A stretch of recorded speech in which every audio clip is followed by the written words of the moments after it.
நம்ம தீபாவளிலாம் போயிட்டு 2 நாள் லீவ் போட்டு வந்தாச்சா, 2 நாள். சரி, அதே தீபாவளி திருப்பி வரத்துக்கு இன்னும் 12 மாதமாக இருக்கும். அந்த 12 மாதத்தில் நம்மளோட உழைப்பு வேறு மாதிரியாக இருக்கணும். நம்மளோட தகுதியை இன்னும் நல்லா வளர்த்தணும். ஆல்ரெடி 5 வருஷம் எக்ஸ்பீரியன்ஸு, 10 வருஷம் எக்ஸ்பீரியன்ஸ்லாம் சும்மா இருந்துச்சு. நம்மளுக்கு எத்தனை வருஷம் எக்ஸ்பீரியன்ஸாக இருந்தாலும் யார் வந்தால் மதிப்பு? கஸ்டமர் வந்தால் மட்டும்தான் மதிப்பு. நான் இவ்வளோ லட்ச ரூபாய் பணம் வாங்கியிருக்கிறேன், இவ்வளோ லட்ச ரூபாய் பொருள் வாங்கியிருக்கிறேன், நான் இவ்வளோ லட்ச ரூபாய் கடன் வாங்கியிருந்தேன், அதுக்கெல்லாம் மதிப்பு வராதுமா. கஸ்டமர் உள்ளே வந்தால் மட்டும்தான் மதிப்பு. நான் என்ன சொல்கிறேன்னா, இன்னும் 12 மாதம் தான் அடுத்த ஸ்டேஜுக்கு நம்ம போகிறதுக்கு. 12 மாதம் தான். அப்போ தீபாவளியில் வேறு லெவலில் நம்ம ஆளாகிட்டு இந்த தீபாவளிக்கு நம்ம ஏதோ சிம்பிளாக நம்ம கொடுத்தோமா, அடுத்த தீபாவளிக்கு நல்லா எதிர்பார்க்கணும். சும்மா அந்த போனஸ்ன்ற கதையே நமக்கு கடையில் இருக்கக்கூடாது. போனஸ்லாம் வேறு.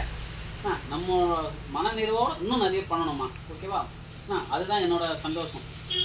உதாரணம் இன்னொன்றுமா சொல்லிடலாம். ஒரு ஹோட்டலில் வந்து பொங்கல் என்ன விதமான பொங்கலோ என்ன விதமான சாப்பாடெலாம் நம்ம செஞ்சு வச்சா கூட அந்த சாப்பாடுக்கு என்ன இருக்காது? மதிப்பு இருக்கவே இருக்காதுமா. கஸ்டமர் வந்து அந்த அன்னத்தை சாப்பிட்டு வெளியே போனால் தான் எதுக்கு மதிப்பு? அந்த உணவுக்கு மதிப்பு. அதே மாதிரி தான் நான் இவ்வளோ பெரிய வேலைக்காரன், அந்த வேலைக்காரன், எனக்கு இவ்வளோ எக்ஸ்பீரியன்ஸ் இருக்குது, நான் அந்த கம்பெனியில் வேலை செஞ்சேன், ஆனால் சும்மா பேச்சு. எனக்கு என்ன இருக்கணும்? என்ன? ஆமாம், கஸ்டமர் வந்து நான் வேலை செஞ்சு அவங்க சந்தோஷமாக வெளியே போனால் மட்டும்தான் நான் வேலை செஞ்சதுக்கு நான் வேலை செஞ்ச தொழிலுக்கு மதிப்புமா, புரியுதுங்களா? அதே மாதிரி தான் உங்களுக்கும். நான் இவ்வளோ நேரம் நீங்கள் எக்ஸ்பீரியன்ஸ் நான் செஞ்சேன்னா இவ்வளோ பண்ணலாம், சும்மா பேச்சு. இந்த எக்ஸ்பீரியன்ஸை வச்சு நீங்கள் என்ன பண்ண முடியாது? ஒன்றுமே பண்ண முடியாதுமா, ஓகேவா?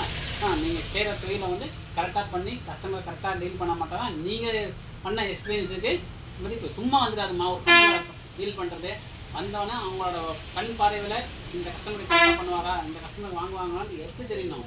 உங்களோட அனுபவத்தை மட்டும் தான் தெரியும். சும்மா வந்துடுமா அனுபவம்? இன்றைக்கி வர வச்சு உட்கார வச்சு ஒரு பெட்ரோல் பம்பில் எடுத்துங்க 8 மணி நேரம் ஒர்க் பண்ணுறாங்கம்மா, புரியுங்களா? இல்லை 8 மணி நேரம் வேலை செய்கிறாங்க. 8 மணி நேரத்தில் அவங்களுக்கு வந்து சாப்பிட்றதுக்கும் டீ சாப்பிட்றதுக்கும் என்ன இருக்காது? நேரம் இருக்காது. ஆனால் நம்மளோட கடவுள் கொடுத்த நம்மளோட தொழில் இஷ்டம் போல் உட்காரலாம், இஷ்டம் போல் பேசலாம், இஷ்டம் போல் என்ன வந்தால் ஒரு 1/2 மணி நேரத்துக்கு ஒரு வாட்டி கஸ்டமர் வருவாங்க.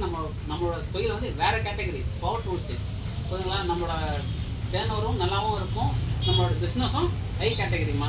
அதை வந்து அதெல்லாம் புரிஞ்சுக்கிட்டு என்ன பண்ணணும்? நீங்கள் ஒர்க் பண்ணணுமா, ஓகேவா?